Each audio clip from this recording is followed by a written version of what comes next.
It's time. The world will not stop spinning. The clock won't stop ticking. Days won't stop slipping by. It's time. Things won't suddenly get easier. The difficulty does not remove itself. The path does not narrow.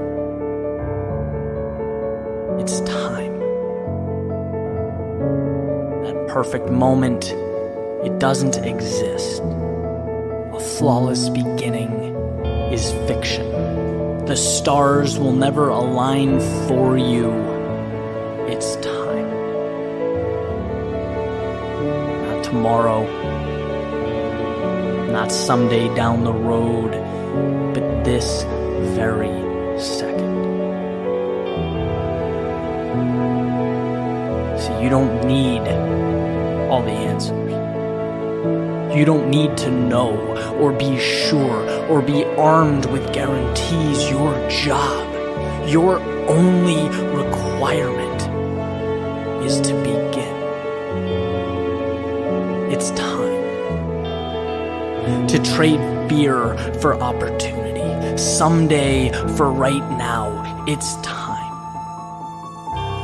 to stop thinking small, stop seeing what you want as a reach, to stop looking at success as a stranger. It's time to sit down and convince yourself that what you want can be accomplished when it's as real as the space in front of you, when it's as probable as the completion of a single step. It will happen because it has to.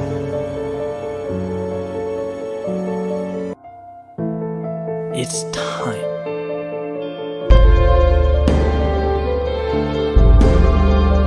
At some point, you have to see that you're not simply playing conservatively.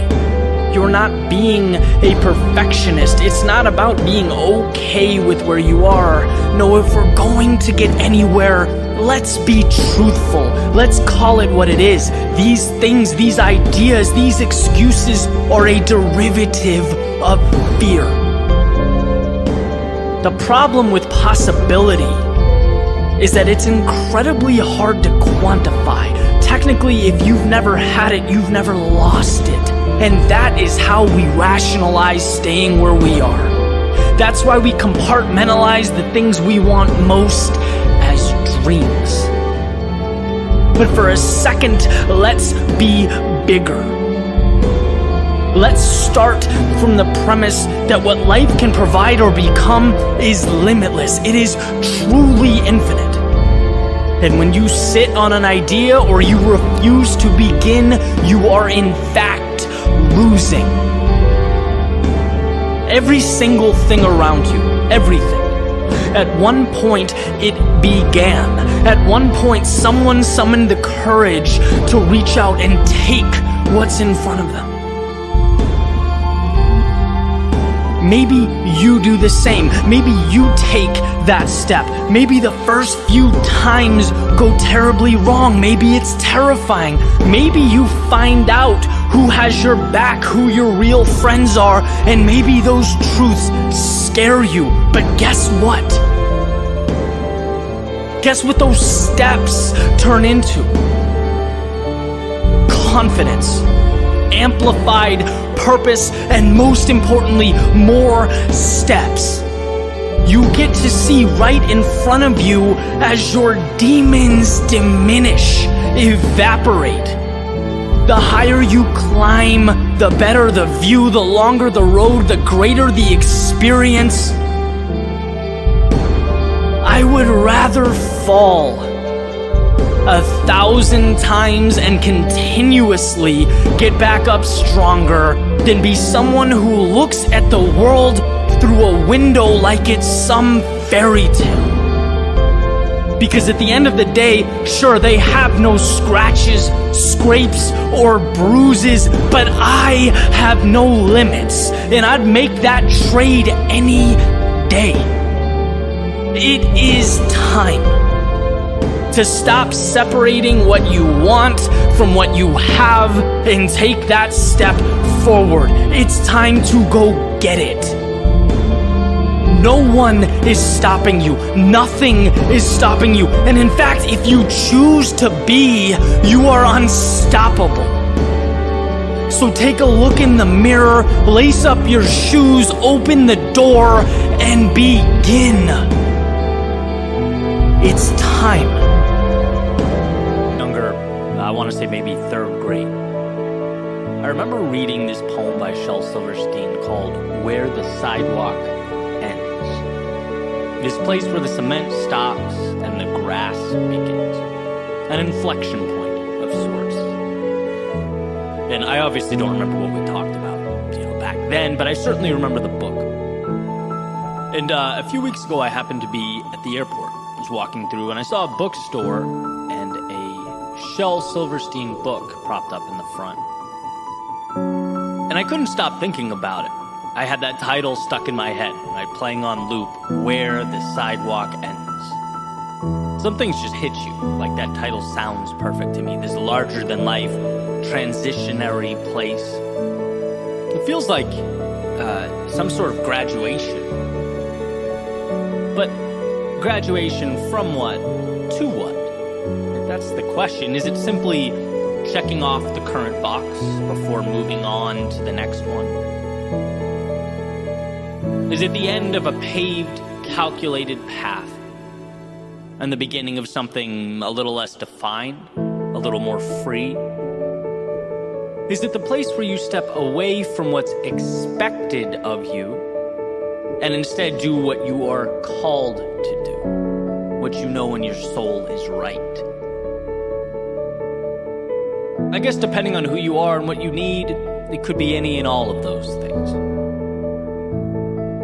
But as I sat 36,000 feet in the air, it kind of dawned on me, not necessarily what Shel Silverstein wanted the takeaway to be. Fair, right? I mean, it's a famous poem. There's a lot of analysis and writing on this. But I'm more interested in the question, what do I need personally? Now, with everything going on in my life, what would I want that place to be, where the sidewalk ends? And the more I thought about it, the more I realized it's not a transition. I don't think where the sidewalk ends is where you step out from one place and arrive in another. But I think what's more applicable in this moment is a perspective shift, almost a lifestyle invitation to straddle that line, where you have one foot on the cement, right, the stable ground, holding on to that structure we need to maintain healthy lives, to build, to take who we are and effectively share it with the world. And one foot on the grass, unpaved, no parameters, where our childlike curiosity runs rampant and reminds us that life is no standardized test. Right? Like if the cement represents the frame, the capsule, that rocket going to the moon, the grass represents the precious cargo it will be taking into orbit, that substance that must be found. And I think the reason my mind goes here is because in my life I've swayed too far in both directions. I've spent entirely too much time on the sidewalk where I've limited myself, my beliefs in my trajectory. I've abandoned what I wanted to do because I was terrified to stray from what I was supposed to do. I've let routine kill creativity. I've let plans suffocate freedom and exploration. But I've also spent too much time entirely in the grass, beyond the structure, dreaming but aiming for no target, free but not grounded. Perhaps at times having worked so hard to tear down the parameters and the structure in my life that I found myself with no foundation to build upon. Right? And I think the deal is sometimes we need more sidewalk than grass, and sometimes we need more grass than sidewalk. There are times in our lives that call for exploration, and there are times in our lives where we put our heads down and build. But the critical thing is, we remember that beautiful balance between the structure that's ultimately imperative and the freedom to step beyond it so that we can pull in more life. That when things feel too stiff or constrained, maybe you lean more towards the edge of that unkempt, undefined world. And when you crave structure, when you've been wandering too long, when you want to build something with the pieces of life you've been casually collecting along the way, you lean in towards that foundation, towards that which is both known and dependable, and maybe that's where we leave it.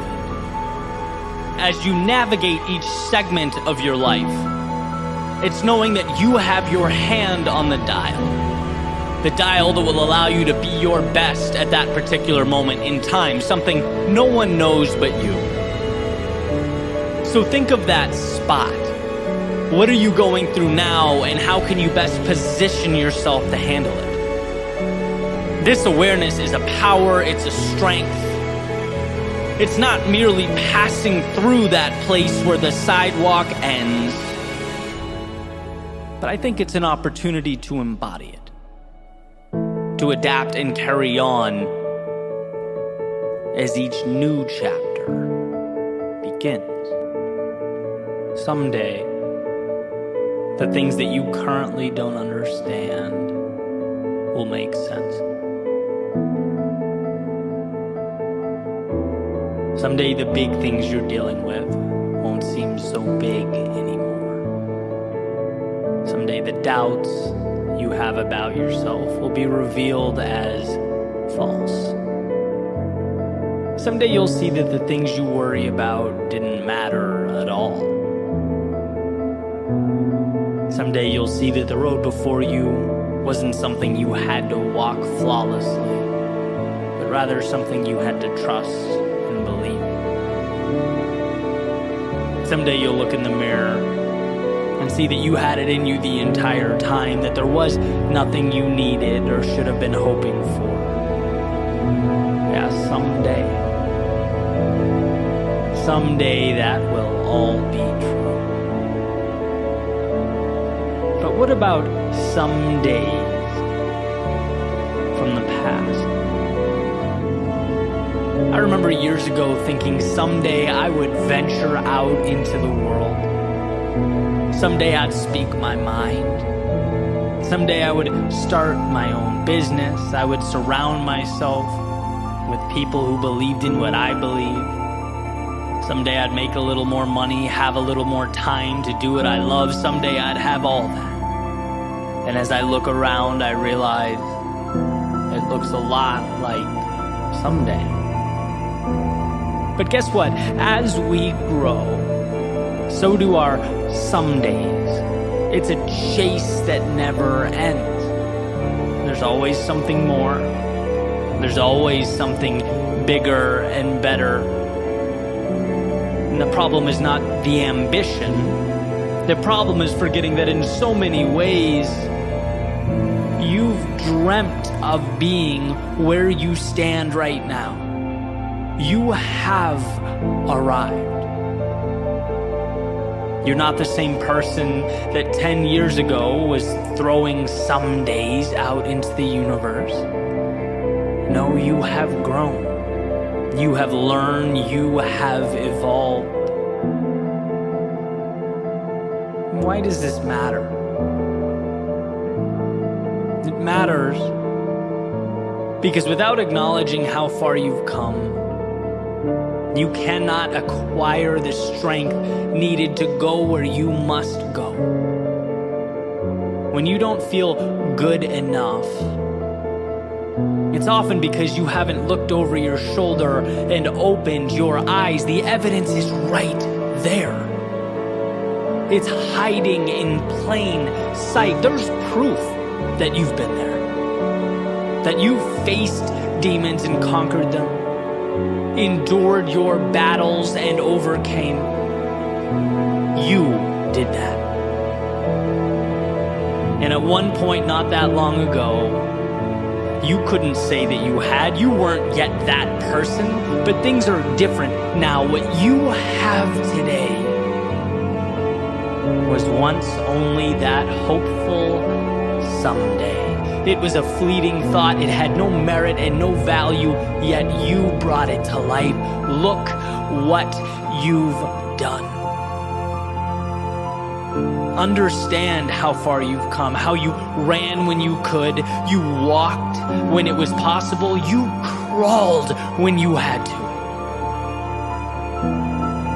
and continued on to arrive at a someday that is right now. You, my friend, are a maker of things unseen, an architect of tomorrows and somedays, so don't you dare, don't you ever entertain the delusion that this gift suddenly stops now.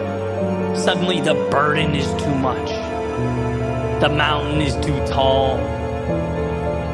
No, what you do is overcome. That is who you are.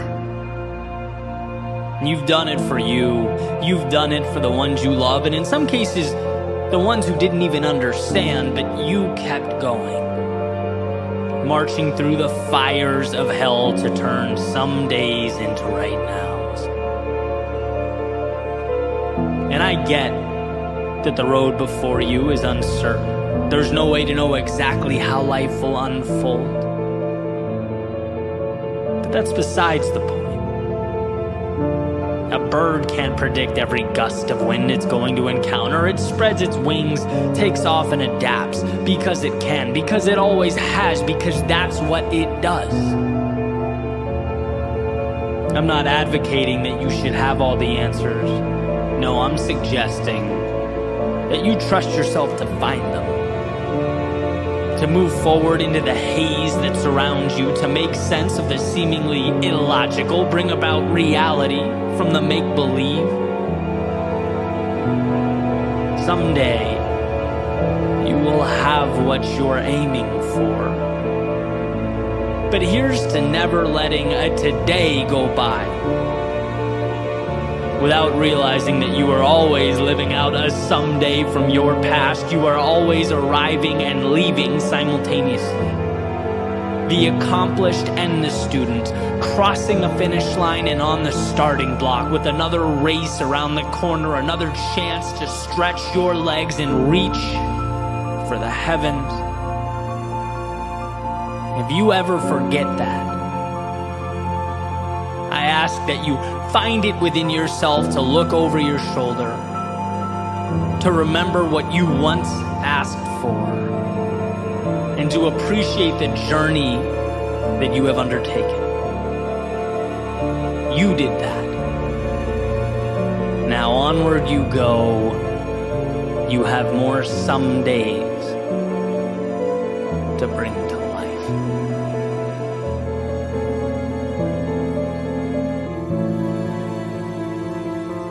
Human beings don't see, we interpret. We don't take in what happens. We take in the implication of what happens. Everything in our world is story. It's similar to the idea of two ideologically different news organizations, right? Reporting on the same event. Neither will be completely factual. They'll both uphold their individual narratives. They're not black and white. They're interpreting gray space. And our individual lives are no different. We are our own broadcasting channels, using data to support our individual narratives. See, we know what the story's going to say before the story occurs because we will make it so. We'll make life fit our beliefs. That's what it means to be human. And so here's where the value lives in the context of this message. When we find ourselves in a consistent state of despair or frustration or anxiety, it's a fool's errand to look for solutions in the external world. Because everything we find, everything we come across will support our current beliefs, our current story. That's what will keep playing in our heads, and it's why money can't bring fulfillment and another person can't take you from incomplete to content. It's why status will never equate to happiness. Those acquisitions are like putting premium fuel in a car with a broken engine. It's just not the answer that we hoped it would be. To change your world, you must change your story. Whatever it is that needs to be changed. The location, the objective, the characters, maybe the journey altogether. But it's the neural network behind your eyes that must change, not the detail it takes in. And so if you feel stuck or feel like where you want to be seems unrealistic, you have to know right now that the very fact you think that way is the problem. So ask yourself, not your girlfriend or your boss or your neighbor, but ask yourself what a turnaround looks like. Do you know? Or have you acclimated to being unhappy? Have you even asked yourself what happiness looks like? Or is your personal broadcasting channel so hell-bent on ensuring your life outlook stays the way it is that it's not even paying attention to the data it takes in? See, I believe wholeheartedly that the first step in any facet of transformation is remembering that you have control, that things in your life that bring you down or hold you back can be changed. In fact, the very things working against you can work for you. But you have to be aware. You have to think about it. Now, I'm not a believer in magic, right? I don't think you sit back, say, I don't want to be unhappy ever again, snap your fingers and smile until the end of eternity. But I do believe that once we're aware of our manufactured shackles and our self-imposed limitation, we can start chipping away, doing the 1, 2, or 3 small things every day, tiny swings at the tree until it falls. Right? If it's, I'm not happy with my work life, well, what does a better situation look like? What bridges that gap? I'll wake up 20 minutes earlier on weekdays and master Microsoft Excel. I'll send one message on LinkedIn asking an expert about the field I want to move into. I'll read 20 pages a day in a book related to business. You think those things are small? See what they look like compounded in a year. Not only that, this is the most important part. You are taking the power back. You're taking control. And that's what feels good. That's where we get our identity. You get a little disappointed at how you've let your physique slip when you look in the mirror. Don't be sad about it every day. Again, ask yourself what the inverse looks like and start doing small things. Subtract 1 sports drink and add 1 green smoothie. Double your water intake. Do a 10-minute daily workout on YouTube. Like the pieces are out there, and to find yourself again is to realize that they're out there. Realize that you're playing a movie on loop in your head that isn't right. It's just not you. And well, what movie do you want to be playing? In an ideal world, scroll through the library, find it, click play, and start doing the small things that make it real. There's so much power in progress. I've seen this unfold in different areas of my life, but particularly as a writer, as a speaker, it's like you identify who you want to be, you start making tiny steps, and after a while, you're surrounded by the change that you've created. How can you not believe something that you're starting to live? It has to become your identity because it is you. It's around you. You breathe it. So look around and realize the malleability of your situation. And if what you find is not you, good.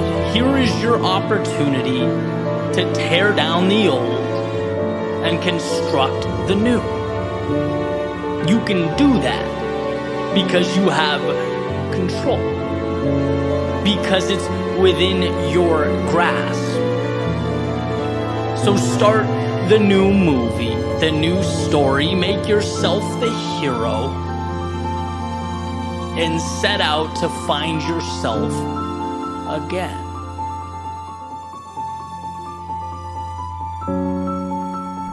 I saw an interview by one of my favorite authors today, Stephen Pressfield.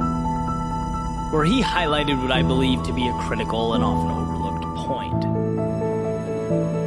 He says a lot of people think life is short, but life is actually long. And he goes on to explain that he didn't even get his first book published until well into his adult life, making the point that people at 24, 34, 54, 64, they think they've won or lost. And they've got a lot of game left to play. And this message, it does a few things. I think first and most obviously, it creates a kind of calm. Like, okay, I can take some of the pressure off myself. Life isn't a sprint, it's a marathon. I'm not doing so bad. Sometimes we lose that perspective. We forget that the best things in life evolve over time. Often not an avalanche, but the chipping away of a stone until the statue reveals itself. As frustrating as it may be, clarity is often an evolution. And the second thing is, it plays a role in defining what success means. If games are won in the second half, as they frequently are, then we learn not to define ourselves by the outcome of the first quarter. But more importantly, to put ourselves in position to win in the fourth. The score at halftime is not defining. It's a treasure trove of lessons and information and data that can be tapped into to get the result that we ultimately want. And I often think of running in South Florida where, I joke that I don't sit at the beach, but if you run during the day, you kind of get the best of both worlds. A little bit of sunshine, you get your workout in, but the obvious disadvantage, especially in the summer, is that the heat is taxing on the body. It's more challenging to run under that sun. And what I find is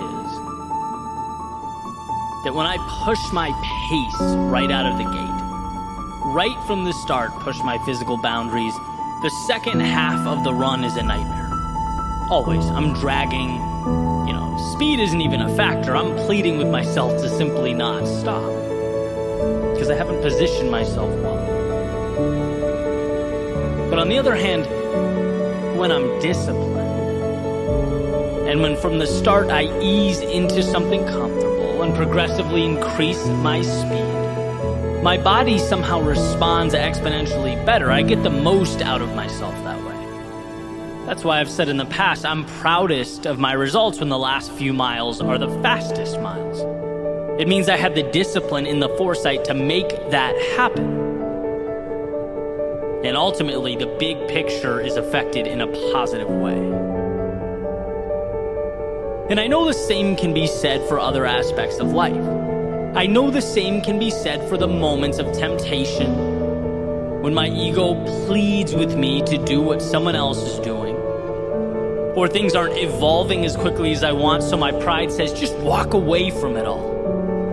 Why? Because the current moment doesn't look how I wanted it to. So the mind says panic. It says change things. It says you're losing or not good enough. It says you better pick up the pace right now because you're losing this current moment.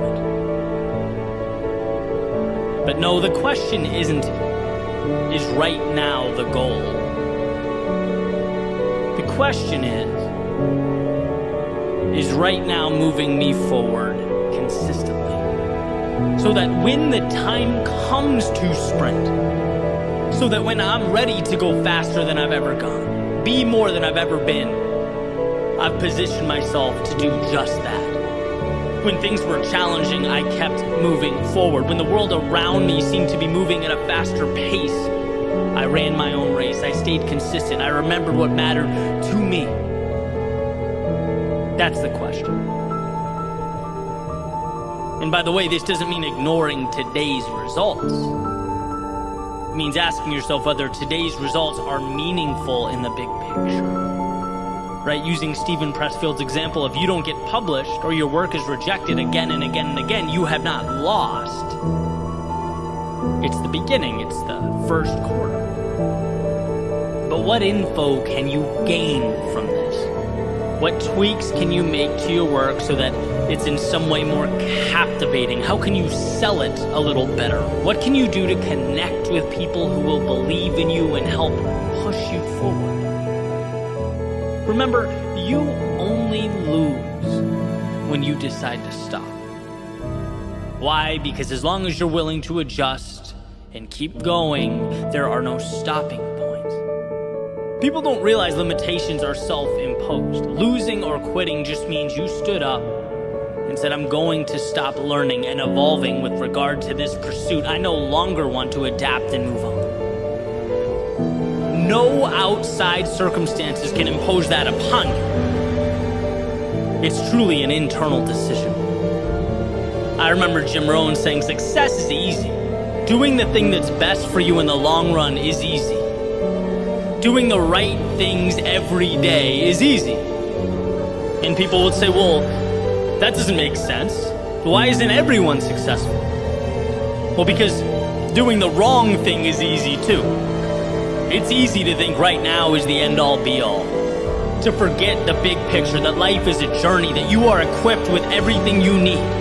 And when you don't see success to your left or right, when your ideal world hasn't been created, to panic, to seek drastic change, instead of remembering one step in front of the other gets you to your finish line. Instead of remembering the second half is where you make your move, is where you make your push.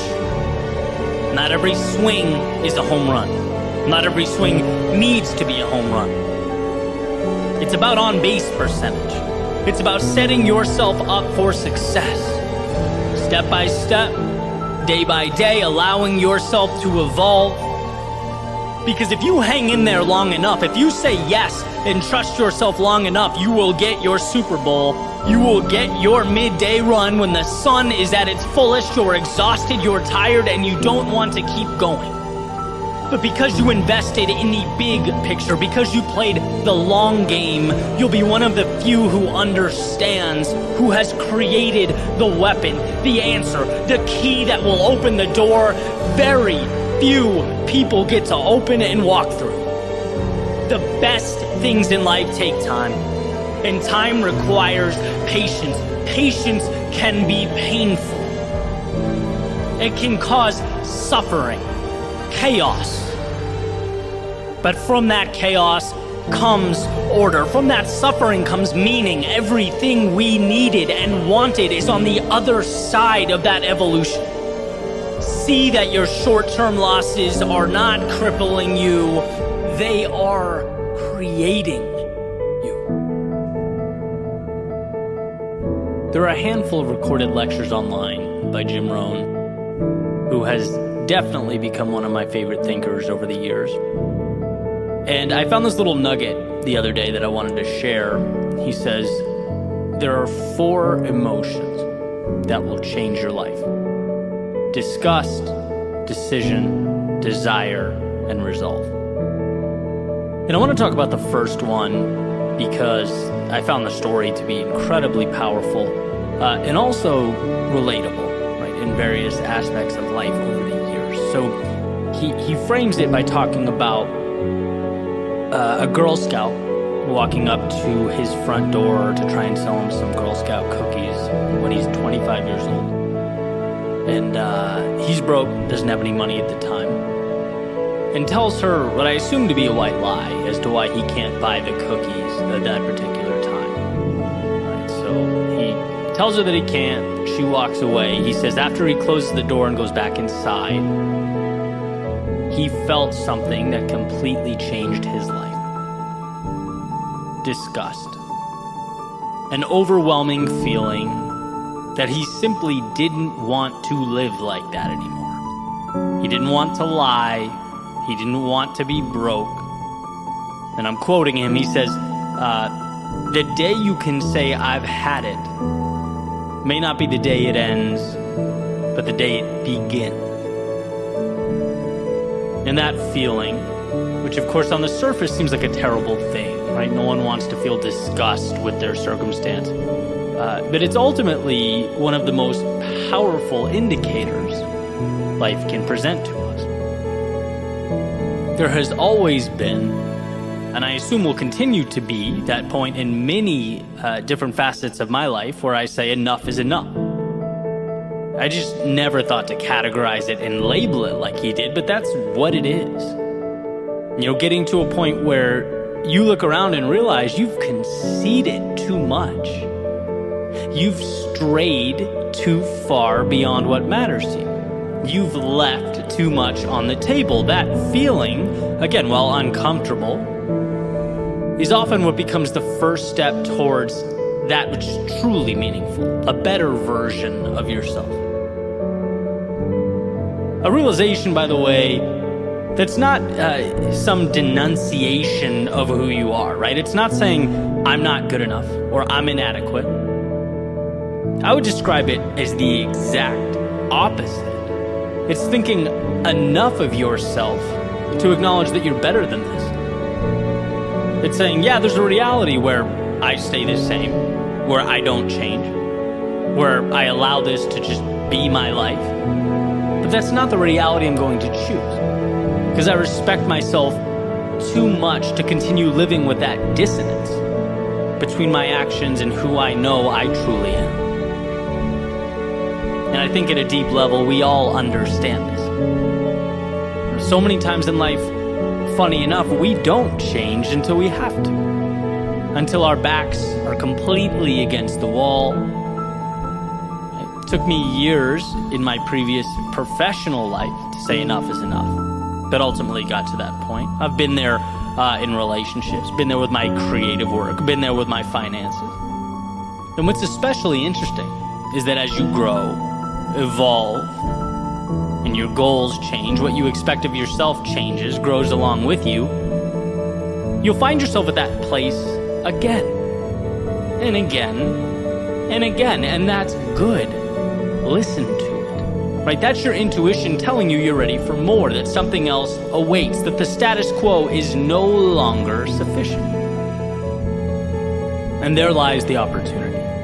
To recognize and associate that feeling of disgust, as Rohn calls it, with the need to change or an opportunity to change before things blow up or become more difficult than they need to be.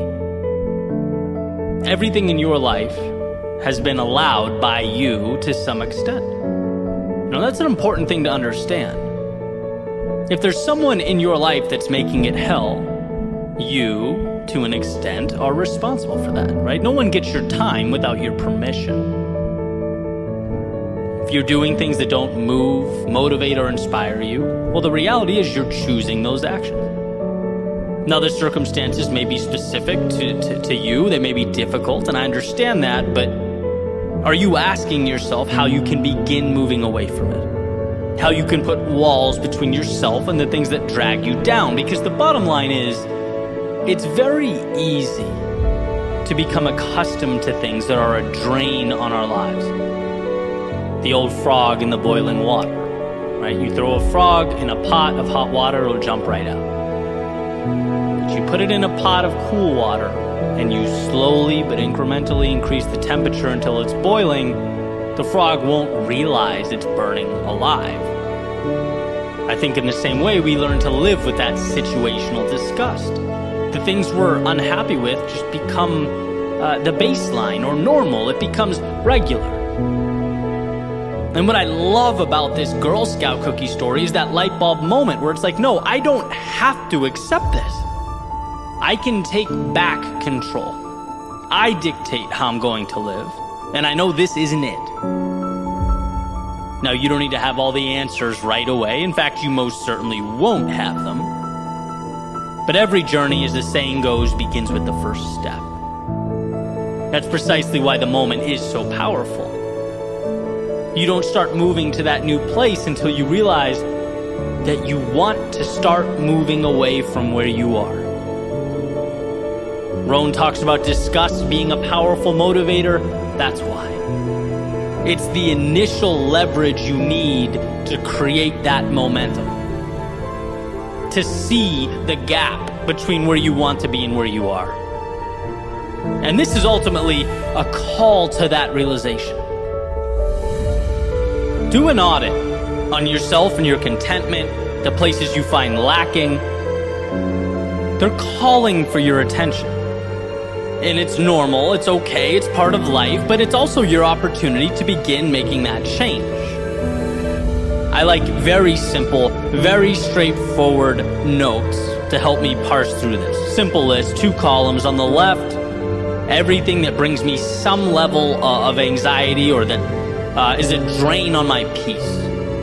And on the column on the right, directly across from it, simply what I plan to do about each item. Nothing major, but a tangible, manageable step. Because as Jim Rohn says, you begin to utilize that feeling of disgust or discontent to act. You turn that message into something beautiful, an adventure, some variation of growth. That's where the good stuff is. By the way, it also changes our relationship with those emotions when they emerge. It's no longer, poor me, I'm stuck, my life is hard, and the list goes on and on. No, it's, oh, this doesn't feel good. How can I use it to connect me to something that does? Let's listen to that. I don't like the feeling of making excuses as to why I can't buy the cookies. I don't like the feeling of not having the financial resources.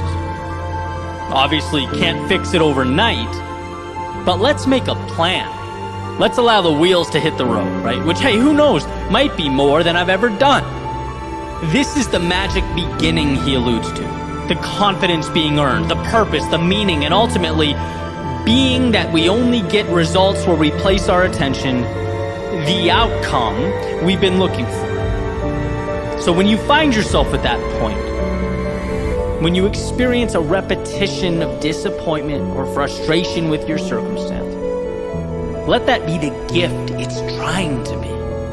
Let it be the reason you will soon wake up a different person, moving towards that which aligns with who you are. Came across a quote recently that said, "The road to success is dotted with many tempting parking spaces." And I thought this demonstrated or captured a realization that's pretty hard to articulate. And that is just how tempting it is to rationalize stopping or discontinuing your journey when life gets tough. How much sense it always makes to want to call it quits when things get uncomfortable. It's like, it's not just that doing something valuable is hard. It's that it's hard, and every 3 feet there's an invitation to not have to do it anymore.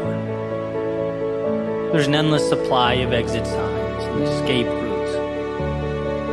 Therefore, accomplishing a goal is simultaneously saying yes to the challenging things while also saying no to the comfortable things. It's fighting off 2 demons at once. The good news, though, is that you were made to do just that. You just have to change the way you internalize the process. You have to change what you see along the way. I talk a lot about perfection as the enemy. And that's something I wholeheartedly believe to be true. But I generally talk about it in the context of perfection keeping us from starting. Right? I try and unveil perfection as this defense mechanism that it truly is. Oh, things aren't perfect, I'll wait. Things aren't exactly where I want them to be, then I won't go. Emphasizing that it's in going that perfection is crafted. Like a statue being chiseled from stone. You fall, you get back up, and find that in doing so, you end up with a little more clarity than you had when you started. You let the trials and tribulations of the journey refine the product. And so that's the beginning, right? That's finding the courage to start, removing the idea of perfect when really it's just our fears masked. But what about when you've already started? What about when you're underway, when you're in the midst of those trials and tribulations? Because we all know this. When you're in pain, your body wants one thing: to remove yourself from the pain. When things are uncomfortable, your default is to seek out those aforementioned parking spaces. Reprieve from the grasp of the unknown. Things aren't perfect, then I'm done here. Things feel awkward or uncomfortable or unclear, then why bother? What I want to do right now is make the argument that it's most important to continue forward when we're in these moments. It's most critical to move forward when the road is unclear and those tempting parking spaces start revealing themselves. Things are not perfect, maybe even far from perfect. And this is right about the time when we forget why we start. I've run into this in my past, right? Particularly with injuries. There was a period in my not too distant past when my ankle and shoulder were simultaneously messed up, right? So couldn't run, couldn't really do any upper body work. My physical activity really took a dive, right? So I'm a little discouraged. And sure enough, I found the eat whatever you want parking space. It's like, who cares? You're not working out. What's the point? Just focus on the business. Put a pause on all that stuff. And then eating whatever I wanted became, well, what's the point of getting up at 5 when I could just get up at 7? I'd sleep 2 hours longer is how I rationalized it. It's not like I'm going to be running.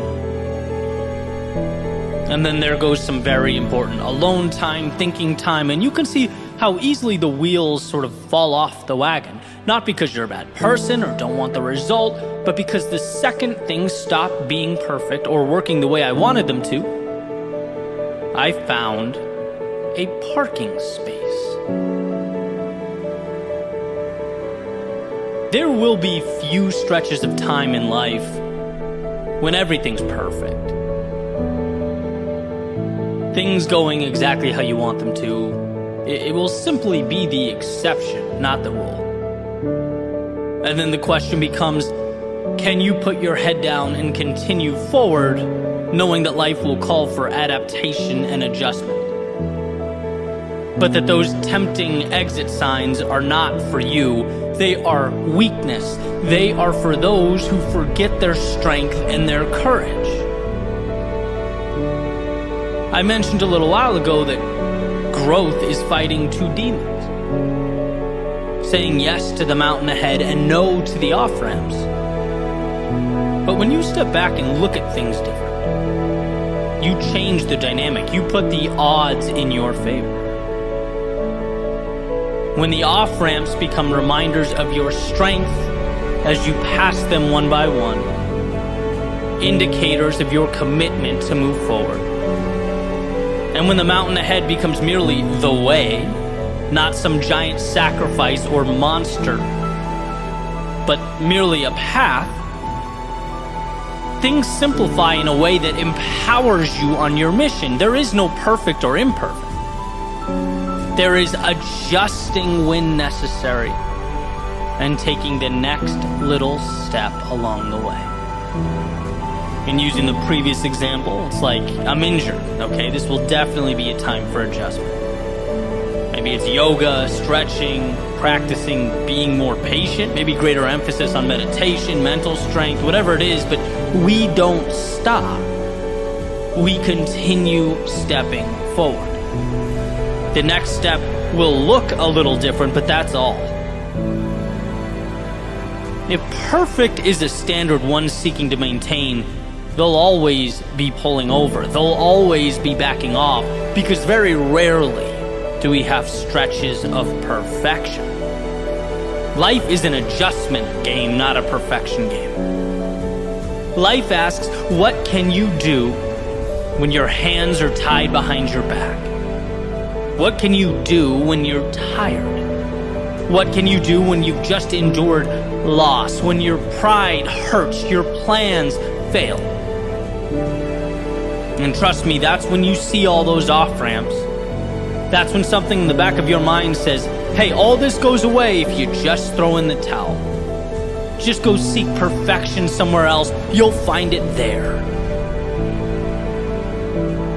that you can chase that rabbit down a million paths. There is no perfection waiting for you, and there is no flawless pursuit. Life comes down to what will you do now? Where you are with what you have, can you find a way to win when it hurts? Look, we all need to understand that life is innately difficult. And success calls for a simplification that is adapting and stepping forward. That's all. Things are hard, you step. Things don't go as you planned, you adapt and you step. But you are always moving towards that North Star, whatever it is for you. It's deeming those parking spaces insignificant with regard to your life and your journey. Quitting is not brought about by the external world. No, failure is a decision. Failure is saying, you know what, this costs more effort than I'm willing to pay. Those parking spaces have become more tempting than the top of this mountain. Failure is a choice. And so, for one to succeed, they must simply stay in motion. Choose adaptation over a self-imposed end. Yeah, enjoy those moments of perfection, the times the stars do align. But see them as the exception, not the rule. We are not defined when things are great. We are defined by our ability to pick up the pieces and keep moving forward when they're not. Our lives are shaped by the exits we don't take, the parking spaces we don't even notice as we ascend the mountain that is life. Because anything other than the road ahead was never an option. You didn't succeed because things were perfect. You succeeded because you found a way to win when they weren't.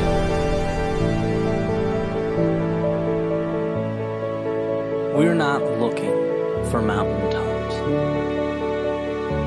We may be unaware. We may forget. We may be misled. But in our hearts and souls, we know we are not looking for mountaintops. What we're seeking is different. What we're seeking is the space between the top of the world and its baseline, the ceiling and the floor. Sure, we may trick ourselves into thinking it's the top or the finale or the view. But as has been said before, if the goal were truly the top, we wouldn't bother ourselves by climbing. We'd be dropped off at the top by helicopter. No, we aren't looking for mountaintops. What we want is undoubtedly the climb. We live for that climb, that immersion into life where we are alive, awake, that quest for purpose where humans are transformed and life adjusts to stop feeling like a standardized test and start feeling like a canvas waiting on a masterpiece. Simple? Yes. Easy? No.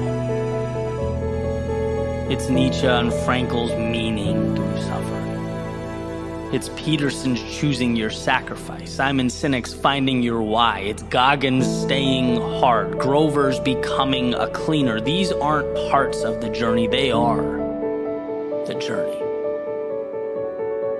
Mountaintops are meaningful simply because they remind us that we could have said no and didn't. They allow us to remain conscious of our courage, what we overcame and who we became along the way. In the view, it allows us to hold on to that realization just a little longer before setting out for new mountains to climb. But knowing the person embarking upon the next journey will be a little wiser, a little stronger, a little more polished. As Jim Rohn said, it's not success we're after. It's what the pursuit makes us along the way. That's why Eckhart Tolle says the adrenaline-seeking pursuits, such as a climb, are so powerful. Because we're forced to be in that moment. To understand what living is, we can't be pulled down by the past or diverted by the future. We are immersed in what matters. Transformation happening in real time. Because something can be made out of nothing. But mountaintops don't do that. Elevation through blood, sweat, and tears does that. Mountaintops are symbolic of what we become every time we pull ourselves a little higher. They stand for a million little yeses in a world of no's, just like the trophy is nothing more than a celebration of trials and tribulations. Hearing the crowd roar when you rose to the occasion, finding ways to win when the odds were stacked against you, becoming more when it felt like there was nothing left. Don't let life trick you into thinking it was ever about the hardware or the trophy case. It's not. Any more than swimming on a beautiful day is about drying off. No, it's the middle. It's where we are forged from fire. It's where we map our destinies. It's the game of life. So remember, when you do feel tired or weak or lost or can't seem to find your reason to carry on, that you can't see it now because you are entrenched in the most meaningful of experiences. You are, in fact, at the heart of what you'll look back on and realize defined you, the center of transformation, of meaning. Remember that idea that if mountaintops were the goal, we wouldn't climb, we would get dropped by helicopter. This journey, with all its ups and downs, is life at its fullest. It's why you're here. It's why you must keep going. In a commencement speech, Ed Helms referenced his character from The Office, Andy Bernard. And his perhaps most defining quote, "I wish there was a way to know you were in the good old days before you've actually left them." Well, my friends, we are right now in the business of making good old days. Don't wait for any metaphorical mountaintop to look back and realize how precious, how powerful, how perfect the ascent truly was.